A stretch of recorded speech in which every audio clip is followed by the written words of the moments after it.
श्री स्वामी समर्थ मित्रांनो, स्वागत आहे तुमचे ब्लॉग स्वामींच्या या आपल्या यूट्यूब चॅनलवर। स्वामी माऊली तुमच्या सर्व चांगल्या इच्छा पूर्ण करोत हीच माझी स्वामींचरणी प्रार्थना। मित्रांनो, थंबनेलवरून समजलंच असेल की आजचा व्हिडिओ कशा संदर्भात आहे। मित्रांनो, कणिक मळताना या दोन वस्तू अवश्य टाका, लक्ष्मी तुमच्या घरी धावत येईल। हो मित्रांनो, पिठाची कणिक सूर्याची कारक मानली जाते। तुमच्या घरात गरिबी असेल तर घरात सतत भांडणे व कटकटी होत असतील, समाजात मान सन्मान मिळत नसेल तर पिठाच्या कणकेचा हा अत्यंत साधा सोपा उपाय तुम्ही नक्की करून पहा। हा उपाय दररोज केला तरी चालतो किंवा आठवड्यातील सोमवार, बुधवार व शुक्रवार या 3 वारी केला तरीही चालेल। हा उपाय साधा सोपा आहे, मात्र त्याचा प्रभाव विलक्षण आहे। आपल्या घरात स्वयंपाकघराचं मोठं महात्म्य आहे। स्वयंपाकघरात माता अन्नपूर्णाचा वास असतो। हा उपाय करताना स्वयंपाक करणाऱ्या गृहलक्ष्मीने प्रसन्न मनाने स्वयंपाक करावा। देवी देवतांचे नामस्मरण करीत मंत्र जप करीत स्वयंपाक केल्यास हा उपाय तात्काळ फळ देऊ लागतो। स्वयंपाक करताना मनातील दुःख असणे, एखाद्याबद्दल वाईट भावना ठेवणे, अपशब्द बोलणं या गोष्टी गृहिणीने कटाक्षाने टाळाव्यात। कारण जे अन्न स्वयंपाकघरात शिजवले जाते ना, त्या अन्नावर गृहिणीच्या विचारांचा मोठा प्रभाव पडतो। असे अन्न खाल्ल्यानंतर खाणाऱ्याच्या मनावर देखील त्या अन्नाचा प्रभाव नक्की पडतो। कणिक मळल्यानंतर त्या कणकेवर गृहिणीने स्वतःची बोटं नक्की उमटवावी। त्या कणकेवर गृहिणीच्या बोटांचे ठसे नसतात।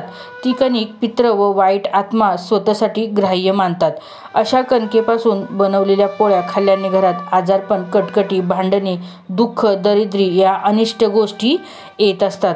मित्रांनो, गृहिणीने नेहमी लक्षात ठेवावं, घरात बनलेल्या चपातीचा पहिला भाग देवी देवतांना समर्पित करावा। पहिली चपाती जर गाईला खाऊ घातली तर सर्व देवी देवतांना नैवेद्य अर्पण केल्याचे फळ मिळतं, कारण गायीमध्ये 33 कोटी देवांचं वास्तव्य आहे।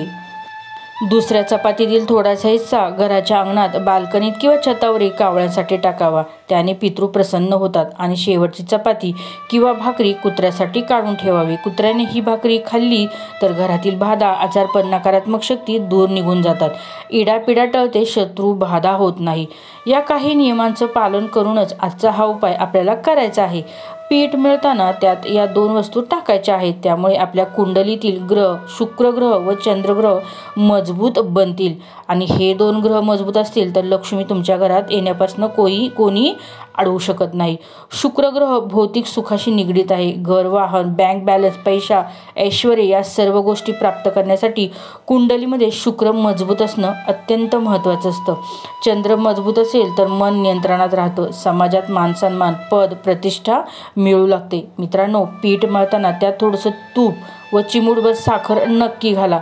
या दोन्ही वस्तू शुक्राच्या कारक आहेत, माता लक्ष्मीच्या अत्यंत प्रिय वस्तू आहेत। या 2 वस्तू शुक्राला मजबूत बनवतात आणि लक्ष्मीची कृपा प्राप्त करून देतात। तुम्हाला शक्य असेल तर या 2 वस्तूंसोबत थोडंसं केशर सुद्धा तुम्ही कणकेत टाकू शकता। केशर मात्र लक्ष्मीला अतिशय प्रिय आहे। दररोज हा उपाय केल्यास त्याचं फळ तात्काळ मिळू लागेल। दररोज करणं शक्य नसेल तर सोमवार, बुधवार व शुक्रवार या 3 वारी तरी हा उपाय आवर्जून करावा।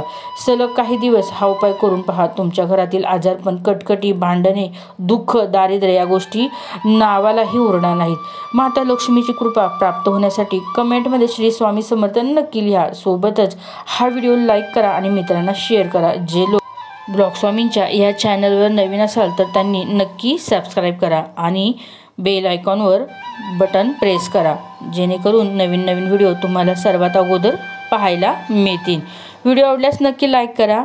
श्री स्वामी समर्थ, श्री गुरुदेव दत्त।